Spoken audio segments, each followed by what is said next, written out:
FM or its management. Bismillah Rahman Rahim. Ladies and gentlemen, this is Muazzam Ali Sandhu and watching and listening to Divide FM 94.0. This is our very important regular weekly show. It is called Your Voice with Muazzam Ali Sandhu, and we do have guest, distinguished guest from different disciplines, different professions, and experts who are involved directly with the community work, who involved directly with the public, with the society and community. Today, ladies and gentlemen, we have our distinguished guest, Dr. Amir Burney, who is the senior university teacher, academic lead for clinical skills, and co-director for studies phase 2, the Medical School University of Sheffield, and also he is the immediate past president of Association of Pakistani Physicians of the Northern Europe. Welcome, Dr. Amir Burney. Assalamu alaikum, sir. जी वालेकुम अस्सलाम। कैसे हैं doctor साहब, you okay? जी अल्लाह का लाख लाख शुक्र है, अल्लाह ताला का बेनतहा शुक्र है, हम लोग ठीक हैं, खैरियत से हैं। उम्मीद है कि आप और आपकी टीम भी खैरियत से हैं। Bilkul, Dr. Saab, it is really great pleasure to have you today, and I really appreciate, and our whole team is thankful for you to giving us time. We know that during this pandemic, the doctors, especially they are part of the NHS frontline team. They are immensely involved during this outbreak, and they are making sure providing to services to the NHS and the patients. So it is really great to have you, Dr. Saab. Dr. Saab, just a quick one. सबसे पहले I want you to tell us about yourself. You are a doctor and also you are doing community work. How you feel with that? And it is really great to know some professionals who also, alongside with their professional duties, they are directly involved with the public duties, community work. How you feel that, and how is your experience? Definitely. First and foremost, I must tell you what do I do currently. So I'm now a full-time academic. So I'm by profession a doctor, but I chose to go into medical education and became an academic, and now work in senior management at one of the leading medical schools in the UK. So that's my current job. But yes, I trained as a doctor, then I trained as a surgeon, became an orthopedic surgeon, sports and exercise medicine were my interests as well at the time. Then I got very interested in medical education and also management in this country. I thought we need to be in management positions coming from the British Asian Pakistani community and learn how to manage things. So I think I was blessed. Allah subhanahu wa ta'ala gave me the opportunity and blessed me to be part of a very good organization and to work in senior management in medical education. So I'm currently working as an academic. In terms of my community work, I think that came pretty late to me. I was always interested in sports and other extracurricular activities. Growing up as a person, as well as a doctor, as a junior doctor, always were part of things which involve people. Let's put it this way. But then, like anybody else, I had some role models, both internationally and nationally. And I must say there are a few people in my life who really made me look at life in a different way, and especially people who do a lot of charity work. And there are so many to name, but certainly I will name a few as we go along. And when I saw those people working selflessly, working not just doing their day job, which is what we all do. You know, you're a lawyer, mashallah yourself, and you know what we are talking about. We do our day job, which is pretty 12 hours, 13 hours a day at least, if not more. And then to do more work on top of it. And then finding satisfaction in doing those community works or charity works. And when I saw those people working the way they worked, I thought I should do my share as well. I think when Allah subhanahu wa ta'ala blesses you with whatever he wants to give you in life, you must return it in some shape and form. So my shape and form came in the shape of community work and charity work. So I'm working with a couple of leading charity organizations which are based in Pakistan, but also working and contributing towards organizations in the UK as well. Brilliant. Dr. Saab, that is really very appreciable and encouraging and motivating to others, professionals who are here from the Pakistani diaspora especially. And this is the time that when everyone must have to come forward and join hands together. How you feel that when you, during this pandemic, the people the people are very involved in so many things. So we don't understand that how you feel, how the well-being people are being connected. Mm. And again, I know the pandemic has been a terrible test for all of us. And first, I would say that we have lost so many friends, colleagues, people we work with across the world, our loved ones who have succumbed to this pandemic. So may Allah subhanahu wa ta'ala give them the highest honor in the afterlife. Ameen. But also many of our friends, colleagues, both in allied healthcare services elsewhere across the world are quite unwell, is still with this disease. And may Allah subhanahu wa ta'ala give them shifa kamil, as we say, Ameen. Now, the pandemic has affected all of us, regardless whether you were in the healthcare service or working in education like myself or in any other profession, but also it's affected us on a personal level. And when there is a crisis, people deal with that crisis. You know, they work their way through that crisis. People step forward in leadership roles. People step forward to help each other, collaborate, work synergistically, as we say, and we come out of this crisis. So the pandemic is not over yet. We are nearly there. Again, thanks to Allah subhanahu wa ta'ala and the efforts of the British government in the UK, especially how to sort of handle and tackle this pandemic. So we can see the light at the end of the tunnel now, but we are still not out of it. I have many friends and colleagues who have worked tirelessly in the NHS, outside the NHS, who have contributed so much, both quietly and also on a bigger platform to help our fellow human beings, both in the UK and across the world. There are so many people, and I say we must only admire the services done by our nurses, for example, doctors, but also many other professionals who were not medics, not doctors, but who took upon themselves to help. We have a call. Someone is over the phone. Just give me a second. Thank you. Hello. Hello, assalamu alaikum. Yes, walaikum assalam, sir. Thank you very much for calling us. You have any question with our guest today? No, I just wanted to ask you because we were trying to listen to your show online, but we were unable to do that. So just I just know that Dr. Amir Burney is here. All right, okay. I think the best way is if you can go to the YouTube link, then you can be able to watch that. Just go to YouTube, Revive FM UK. Then I think this show is live on YouTube. Okay, that's fine because the thing is online, it's not working, so that's fine. All right, okay. It is on YouTube live. If you can type Revive FM UK, you can be able to watch it. Thank you so much for calling. Okay, thank you. My name is Ajlal Bukhari, by the way. Ajlal Bukhari, okay. Ajlal, how are you? You okay? Yes. Yeah, Ajlal is our very good friend. So, Ajlal, you also doing radio show in Nottingham? Yes, I do, yes. Yes. How is your show going? Well, it wasn't going on because of Ramadan, but inshallah next Monday it will be on air again. Okay. You want to say anything with our guest today? I just want to say assalamu alaikum. Amir Bhai, how are you?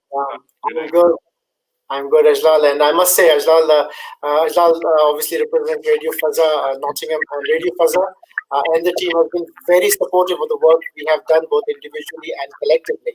And Ajlal Bukhari has invited us many times on his show, and I must thank Ajlal, Sahib, and the name show for all the support they've given us in Nottingham.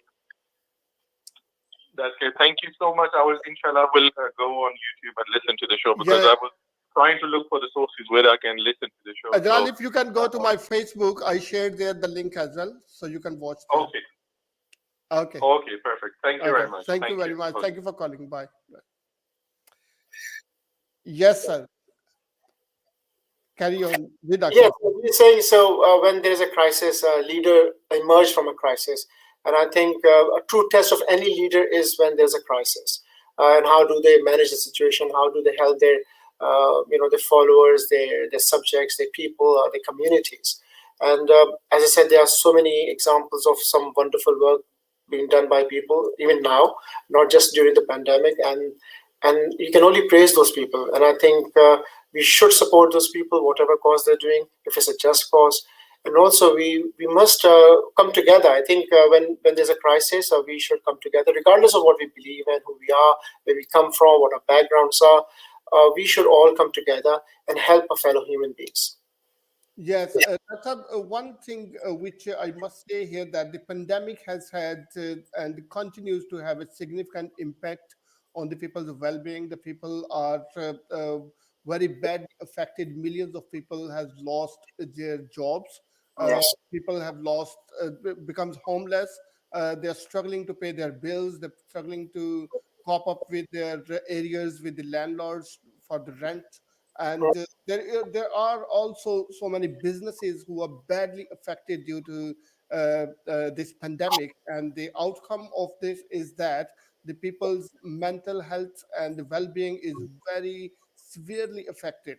So do you really think that the government and the local community and the influencer, the leaders, community leaders, they are doing enough to support the people?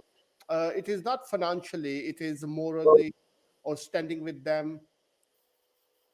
Hmm. And I think yes, I think the answer would be yes. I think because we have never faced a pandemic before. Our generations has not seen a pandemic. We've read about pandemics in the past, Yeah. but when the pandemic came, and you know how terrible it was. It was something which no one expected. How well were we prepared for it? That could always be debated. But I think given what we have faced, the circumstances, both the government, community leaders within our own community as well, people have really come together. They have really worked very, very hard. You can always say there could be, we could have done more, or we could have found more solutions to the problems. But having said that, with no past experiences of working with a pandemic or in a pandemic, I think we have worked really very, very hard. There are difficulties. We've all been affected individually and collectively. There is no doubt in my mind as well. Even myself, we were affected by it quite terribly.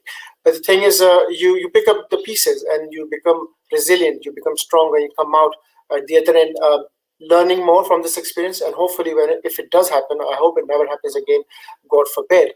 But if it does happen, we will be better prepared to face the circumstances.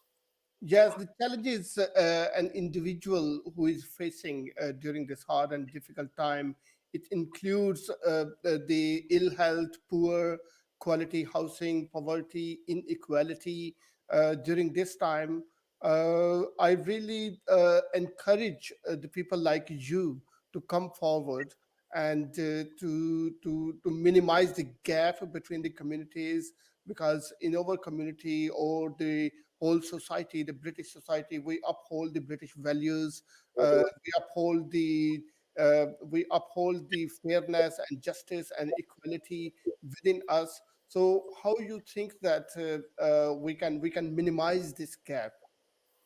I mean, during the pandemic, we also heard the Black Lives Matter. We Okay. also heard that there are Islamophobia. There are so many other issues. So we need to minimize these gaps within the communities. Yes, and I always look at the next generation. I think the younger generation, they will never cease to surprise us with Black Lives Matters or the current situations in the world, as you know, and with and many others. The younger generation has really stepped forward, and they are the blood. They are the young blood. They know more about social media. They are very well connected, and I think we need to focus on our younger generations as well, both academically, professionally, but also to tell them about the worldly matters as to what's happening and how to be aware of these matters and how to deal with them.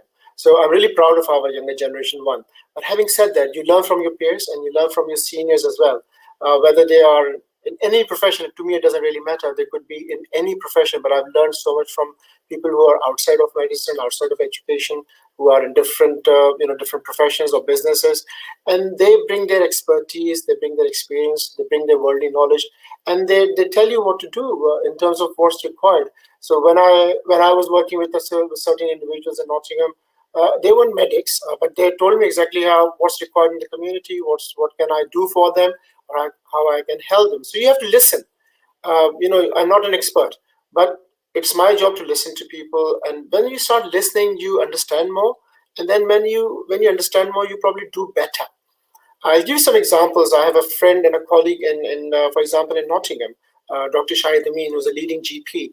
And we were just literally talking about how to promote vaccinations in the community. And he worked so hard to develop a program and to start vaccinations in our communities, not just in our communities, but also raise awareness of the importance of vaccinations across all communities. But the byproduct advantage was by having 2 community centers, mosques on board, we were able to raise awareness about the importance of vaccinations in the British Asian Pakistani community in Nottingham.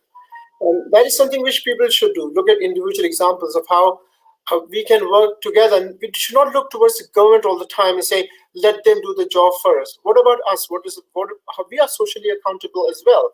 We have this duty of care towards our fellow human beings. And we should do what we can within our own limits, not go overboard, as I say, within our own knowledge and within the experiences we have, the expertise, within our own boundaries, as we say. But there are so many good individuals, you can join them. And there are charities, there are community workers who I can join them, for example, and work with them rather than starting to work from scratch. Why reinvent the wheel, as I say? Work with people who are already working hard and join them. Dr. Saab, I'm really enjoying to listening your experiences and your work during the pandemic. The approach which you adopted, this is the right approach. I think every one of us must have to be very optimistic and helping towards others. So, Dr. Saab, I want to know that, can you explain to our listeners what kind of charitable works you have done during this pandemic and what activities you were involved during this lockdown? How did you help the others while you are professional doctor, a very important part of the NHS? But I want to encourage everyone that listen how a professional spares some time for the people. Yeah, I'll mention the organization I was heading for 2 years, known as the Association of Pakistani Physicians of Northern Europe, which is a nascent organization. I just finished my tenure, and we, mashallah, now have a new cabinet in place where we are a truly democratic organization. We represent a very large proportion of the healthcare force in UK. And in the pandemic, I think the second year of my tenure as president, we had COVID. And we immediately formed task force led by one of my great colleagues and friends and mentor, Mr. Amir Khan. We formed a task force for the international medical graduates, for example, trying to help them. Because, as you know, flights stopped. People couldn't travel to Pakistan. They can come from Pakistan. There's a lot of confusion. People were struggling with exams and accommodation, for example. So I don't want to go into how we helped. I think, as you say in Urdu, कि आप एक हाथ से देते हैं तो दूसरा को मालूम नहीं होना चाहिए कि आपने क्या किया. So we should. It is encouraging for the others as well. Yeah, but what I'm trying to say to you now is that when you have people who are altruistic, motivated individuals, they will come together. Yes. So what we did, we've put teams together. We worked very hard to help our international medical graduates, regardless of which country they came from, in the UK and abroad in Pakistan as well. Many names were there. I can't say all names, but many doctors and other people came together to help us. So that was happening on the platform of the Association of Pakistani Physicians of Northern Europe. We raised awareness around the importance of vaccinations, as I said, by doing videos. We also raised awareness about social distancing, hand washing at the time, promoting, again, we were talking to Radio Fazza earlier, Ajlal Bukhari Sahib was there, but last year in Ramadan, every day they would promote our message to the communities as to stay home, social distance yourself, wash hands. So every day, Radio Fazza did a little briefing every day before the Azan. And that is how we got out of the communities. So that was not charitable work, that I think that was social work. As regards to charity work, I am involved with Indus Healthcare Network, which is one of the leading healthcare networks across Pakistan. They work across 52 districts. They are one of the largest medical organizations, which are completely free, very high quality international care. NHS standards even better at times. And then also there's another hospital known as Midland Doctors, which is based in Muzaffarabad, Kashmir, which was built by our very good friend, Mr. Sayyid Yusuf Tahar and his team in Muzaffarabad. And it's a completely free NHS level hospital where anybody walking in gets absolutely free care. So when I heard about those two projects and when they approached me, I just felt, this is what I should be doing. I should be helping them in my own small way. So I don't do a lot for them. I'll be honest with you. I raise funds for them. and we are part of the team. I represent Indus Healthcare in the Midlands, East Midlands especially, and we do fundraisers for them. So all in Ramadan, right the way through this year in Ramadan, we were doing radio programs, web TV-based programs, AOY, other channels from Pakistan, and raising money to send across to Pakistan to Indus Healthcare Network, but also did programs for Midland doctors and raise money. They're both online, they're both on web. I would request my friends and colleagues listening in to please visit the website, see the work they do, make your own decision. You can support any charity you want. There are so many people doing some wonderful work both in the UK and across in Pakistan and across the world, really. So make your own decision. I loved doing some charity work. So last year, as you know, Macmillan Cancer Research started the Brave the Shave, for example. So all you had to do was to raise some money, be brave enough to shave your hair off, which I did last year. And again, it gave me a great sense of satisfaction that I have so many friends who stepped forward and donated to my cause. And I was just happy to support cancer research, because whatever research we do in this country goes across the world. If Macmillan Cancer Research supports cancer research in this country, the people across the world get the benefit. And I think it's an important charity. So those are the few I would like to mention. There are others which I help and support, but as I said, you just support them, you work for them, you do it very quietly, and I hope that Allah Ta'ala will recognize the efforts we do as human beings and bless us and forgive our sins for what we have done so far in the world. No, that is really amazing work you are doing, Dr. Saab. And most of the charities which you have mentioned, is it based providing the services to in Pakistan or in UK? So the two I mentioned, they are based in Pakistan. They are registered charities in this country, both Midland Doctors and Indus Healthcare Network. So they're based here, but they are obviously the work is in Pakistan. But for example, Indus Healthcare is in Karachi? Indus Healthcare is across Pakistan, but their major hospital, Indus Hospital, is based in Karachi and Korangi. It's a huge setup. It's seeing is believing, as I say. So for those who travel to Pakistan, who go to Karachi, for example, they should visit and see how it's managed. It's a complete paperless hospital. There are no cash registers. Everything is done electronically. So can you imagine the scale of work? But that is in Azad Kashmir. This is the one in Karachi. The one in Azad Kashmir is Midland Doctors Organization runs it, MDA UK as we call it, Midland Doctors Association, and they run this hospital in Muzaffarabad. And the doctors from the UK go in their own annual leave. They go and they work there. It's a 0% administration charge charity. So anything which people donate goes straight to the patients. There is no admin fee for 5% or 10%, as you know. And I know fellows, colleagues, friends who have gone there. They've gone on their own expenses. So there are people out there who will do some wonderful work and they don't advertise it. But with social media, I think you need to put something out there so the younger generation can know, our peers can know, other people can know how much good work is being done by people, not just with these two charities, but also many, many other charities, as you know, in the UK and in Pakistan. And that's the association which you was the president before. Gigi. The Association of Pakistani Physicians of Northern Europe. How many doctors are associated with this organization? So we are now nearly 800 plus members, and we only started. To be honest, we were launched in 2018, and our first tenure started in 2019. So again, thanks to the blessing of Allah Subhanahu wa Taala, we are where we are. We have 800 plus members growing strongly across the UK, but not just UK. We have members across Europe and Ireland. We have a charter affiliation with the Irish Doctors Association, IPPA, as well. We are linked with our colleagues in America, Australia, across the Middle East, and in Pakistan. So, as I said, my tenure finished in February, and now we have our new president, Mr. Irfan Akhtar, and Mr. Shabi Ahmed, who's the general secretary, and Mr. Irfan Akhtar, who's the president. And they have a new team, and I'm sure they will carry on doing some more wonderful work, and they already are. So, what we are trying to do is to bring people together. This is something which we thought that we are too divided at times.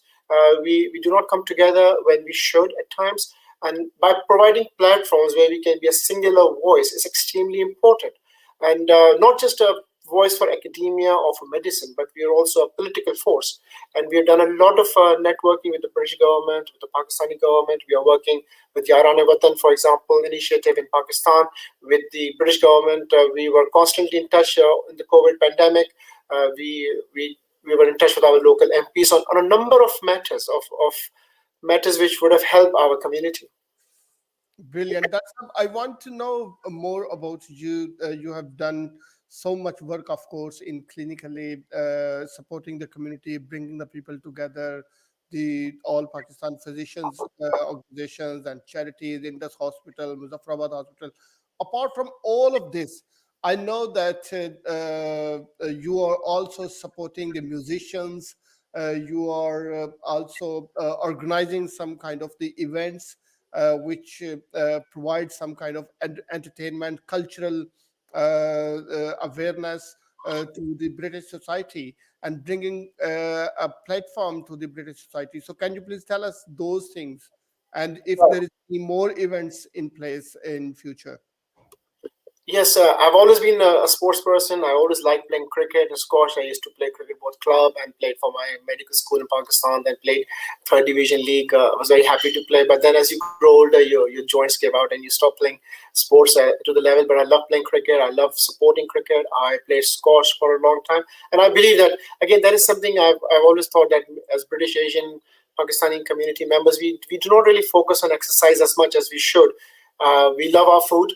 Who doesn't love our Pakistani cuisine? And we eat and we enjoy the company of our friends at dinner times and lunch times of going out. But I think maybe exercise is something we don't focus much on. And I would, through your program, I would definitely send out the message that yes, we should enjoy our food and the company and eat what we like to eat, but we should also exercise.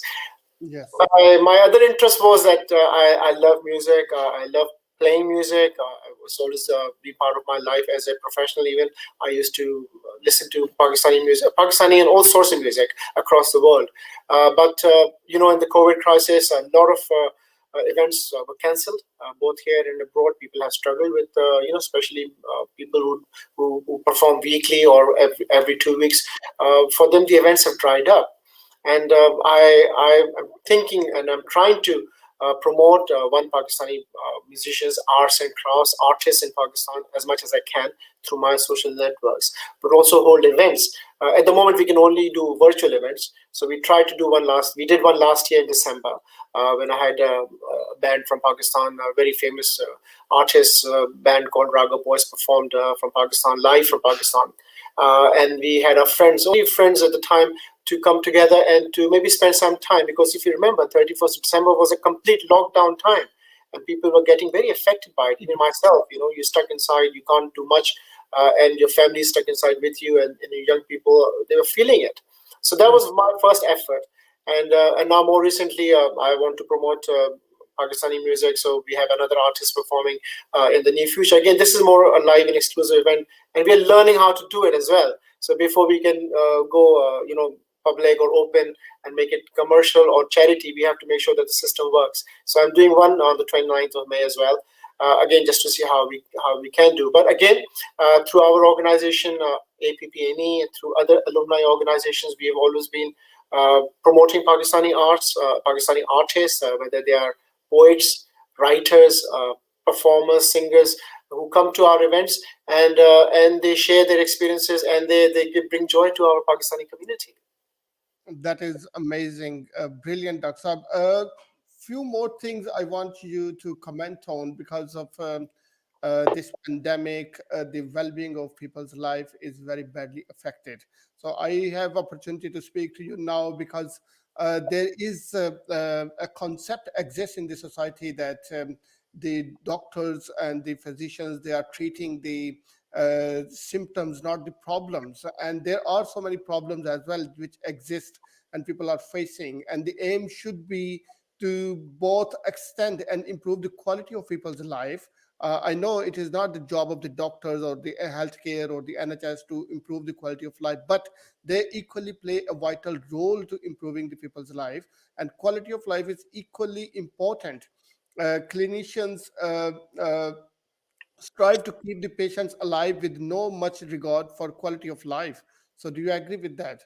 I totally agree. I couldn't have said it better, like you just said. I think the responsibility lies within ourselves as well. So if we want to improve our quality of life, we have to look after ourselves. Only when we are fit and well, we can look after the next person. As a head of the family, if the head of the family becomes unwell in their 40s or 50s, then you can imagine with a young family how disastrous it can be for the family, especially if that's the earning member of the family as well. So it is our responsibility to look after ourselves, eat well, stay healthy, exercise, as I say, abstain from things which might be damaging to your health as well. So that's a difficult one. Exercise, because I think many of us lead very very busy lives, very stressful lives at times, and sometimes we don't exercise as much as we can because we do not have the time. But finding time is quite important. And in COVID, I think people have learned to realize two things. At least I have. One, how important the family is to you because you spend so much time with the family, and also how important it is to be mentally and physically well to face such difficult times. Myself, I was affected by, as I said earlier, to be stuck inside the house. You can't go out, you can't meet friends, family. So we found other ways of somehow distracting ourselves and somehow staying healthy. But it's not easy, and many people are affected by it. I totally understand. It's not my area of expertise, but certainly I know from friends, informal discussions, how difficult it was for people. So I totally agree with what you just said. The quality of care, the quality of life is very, very important to us. Uh, NHS is a wonderful organization. It's probably one of the best organizations in the world. At the point of entry, everything is free. The way people deliver treatment, the nurses, the doctors, it's second to none in the world. It's probably one of the only organizations I can think of which functions in the way it is. So we are blessed with the NHS. We should protect the NHS. We should support the NHS and all the people who work in it. Yeah, we should support and we should save the NHS. That was Indeed, we should save the NHS. save the NHS. There is a term which is called social prescribing. A lot of people are not aware of this social prescribing. Normally, everyone know that the GP prescribe for their medicines. They need to go to the pharmacy. But this social prescribing, which is equally important to the medical prescription, which says that establish a comprehensive program for social prescribing. And the government is also focusing on that and giving the guidance to the local authorities to focus on this, that allows the person to improve their quality of life and refocus on things like education, route back into work, arts, physical activities, extracurricular activities, making humans connections, bringing peoples together, minimizing the gaps, etc., and also referring people to a range of local non-clinical services to support their health and well-being. Indeed, again, as I said, I truly agree with what you just said, and I think the government's responsibility lies in providing not just good healthcare management, but also preventing diseases in the community, and they think they're doing a very good job of it. Again, our GPs do a stellar service. It's not my area of expertise, so I can't really talk much about social prescribing, but I've been benefited by things my GP does for me, or when I walk into my surgical practice, surgery, as you say, and the things they've done for me over the years in terms of me as a patient and them looking after me. So again, I'm all praise for the teams who are working out there, whether they are medicine or others, and doing some really good stellar work for us. That's the one thing I want to make a little comparison between the system in Pakistan and UK. I think we should appreciate the UK government, the Parliament, the Act of Parliament. There is a section which is called the Section 55, which gives the authority to the Secretary of State, who that not give the authority, that actually lie the responsibility on the shoulder of the Secretary of State, who is responsible directly under Section 55 to maintain the welfare of all the children's safety and security, safeguarding, and the welfare of all the children of the UK and every single citizen of the UK. They maintain that welfare, but in our country, the government is not owning this responsibility and taking this responsibility. This is why the UK government, the councils, the local authorities, the health organizations, they're trying their best to provide the best services to the person who approach them or who is suffering or going through any hardships. So do you think the similar kind of the responsibility over government in Pakistan should take on board? Well, this is something for the Pakistani government to obviously look into and decide what's best for the people in Pakistan. I truly believe what I've seen, what I heard. I know there are some fantastic individuals. We can always pick out the difficulties, we can look at the problems, but there are some people, there are many people, in fact, not just some in Pakistan, who are doing amazing work, whether it's in the government, whether it's in medicine and elsewhere. So we must again identify those people and praise them or support them. Pakistan, thankfully, to Allah Subhanahu wa Taala, has been blessed so far in that COVID has not hit us that hard. But that doesn't mean it won't hit us. But I know the vaccination program is there. I read in the newspaper or hear from friends what's happening in Pakistan. But certainly there's lots of work being done. We must understand there are two limiting factors here. The population in Pakistan is huge, and also that the systems in Pakistan are not as tried and tested, robust as maybe in the UK. So I always say to my friends, colleagues, that comparing these two countries in systems-wise, it's probably unfair to both countries, and we have to make do with what we have. I think again on ground in Pakistan, people are doing some fantastic work. The government is doing what it's doing best. It's doing some really good work. Some results you can see actually when you look at the numbers. But you can always be critical of things. You can say this is not working. Let's make it better. I do. Even here, if you look at the COVID pandemic, not everything went as planned at times, and there were issues and there were concerns, as you know. Yes, Dr. Saab, I agree with you. There is always space to positive and constructive criticism. This is why we enhance the improvement, advancement. We rectify our mistakes, and we improve the things for the betterment of the people's life. The criticism is equally important. We cannot just agree whatever the government is doing, but the issue is Pakistan is a developing country, Indeed. country with the minimum sources, with the minimum support from the world organizations, and they are, honestly speaking, doing their best during this pandemic. And I completely agree with you. Yeah, I have faith in this Pakistani government. Again, we live in UK, so we talk more about the United Kingdom as well. But from what we do and what we hear, the way the collaborations, the cooperations we seek and we get from the Pakistani government, I mentioned Yarane Watan earlier, the Overseas Pakistanis Healthcare Initiative. It's a fantastic program. We are working with two major associations across the world, from Australia up AAPP, the Australian Association of Pakistani Professionals, and UPNA in America, UPNA Merit as we call it, working with them towards family medicine, and the support from Pakistan is fantastic. So as I say, we must praise, we must support the efforts being done by the Pakistani government, by the Pakistani medical fraternity, and the wider healthcare diaspora, because some people are doing some fantastic work. And yes, you're right. We can critique. We should not criticize. We can critique. But we should also offer our support and help to Pakistan. Yeah. For many of us, our heart lies in Pakistan. We cannot deny our roots from where our parents came and made UK their second home. And we were blessed to live in this country. But we should always return both to the UK, and we should also strive to return to Pakistan, because Pakistan needs our help and Pakistan needs our expertise and experience. Dr. One thing which I must accept and admit here in front of you, and not only me, there are millions of Pakistani diaspora. They're all really proud of you. You are true face of Pakistani professional who is balancing his life while providing the professional services along with the community services here in the UK.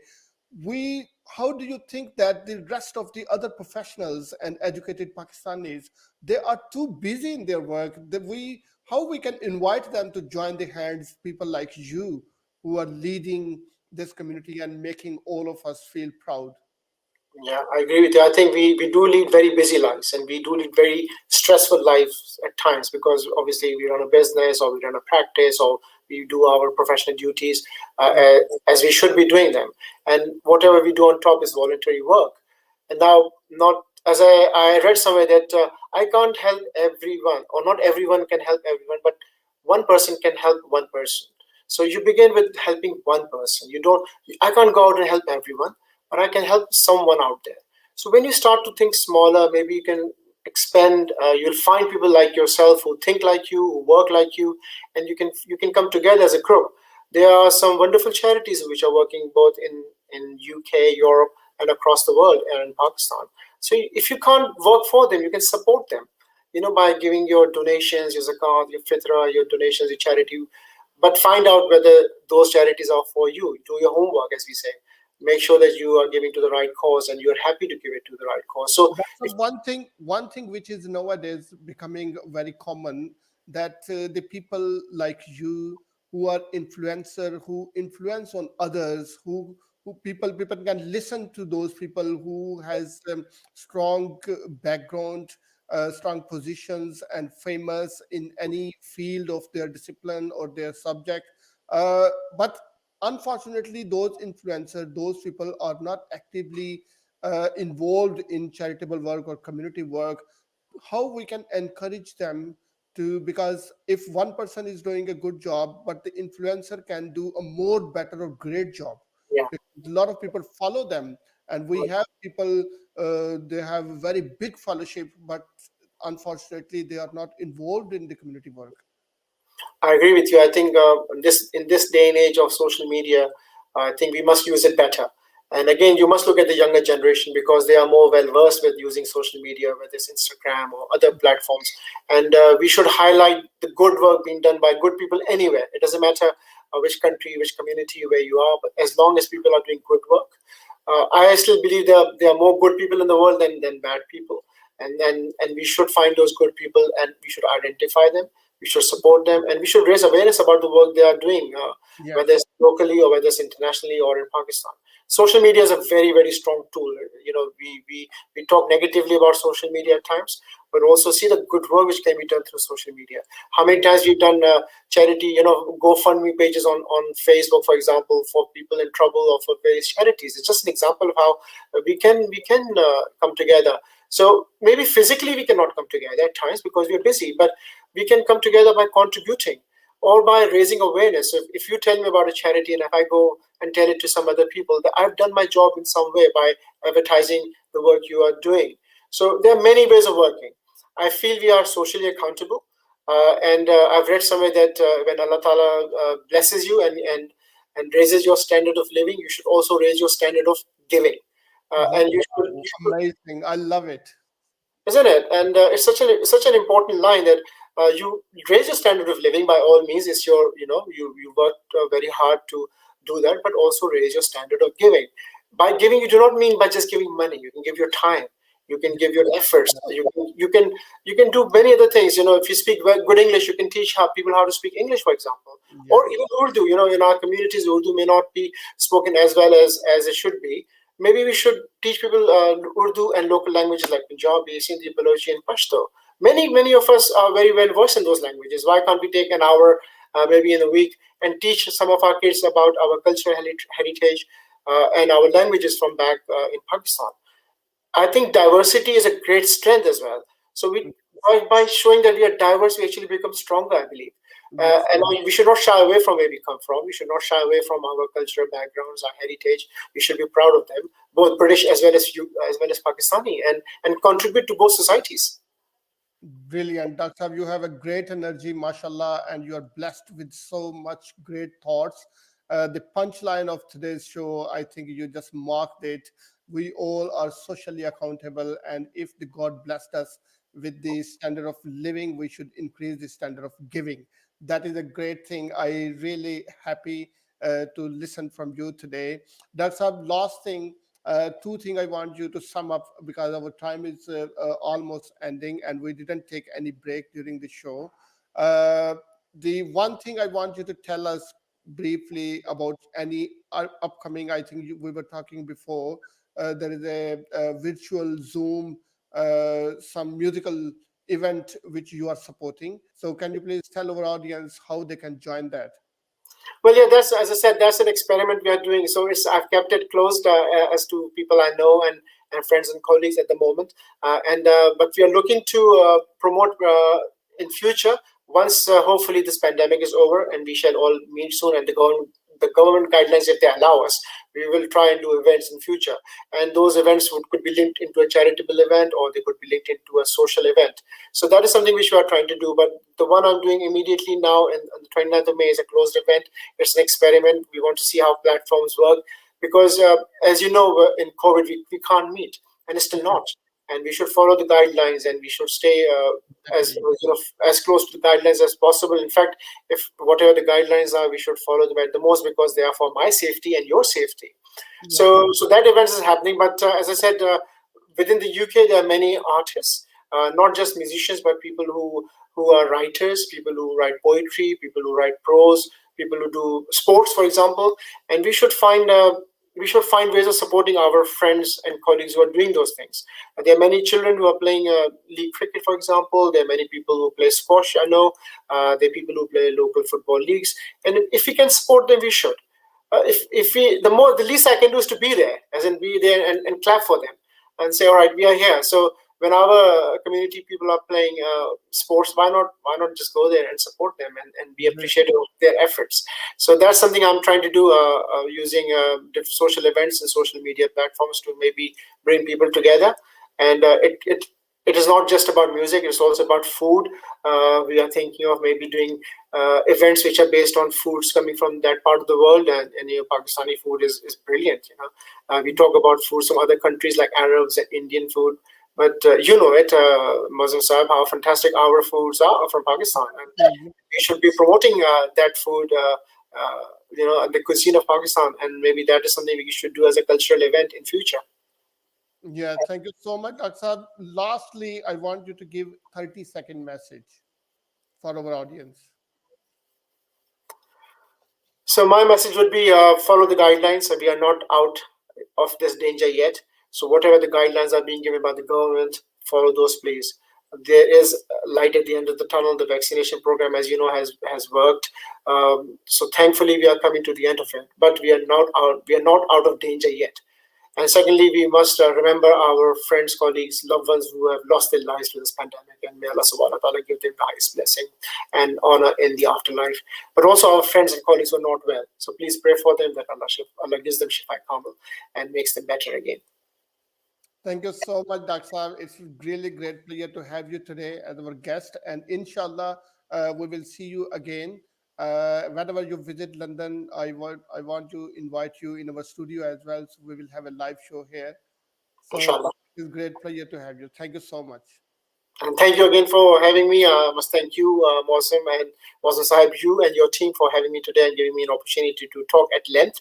I really enjoyed my time. So those who are listening in or hearing us, my assalamu alaikum to everybody. So inshallah ta'ala, we will meet soon once this is over. Thank you so much, Dr. Saab. This program is telecasted live on YouTube as well. And we will share the links on Facebook and YouTube, Instagram, Twitter, all of other social media platforms. Thank you so much. Thank you. Thank you. Let's connect with the Holy Quran. Minhaj Dawah Project distributes the Holy Quran in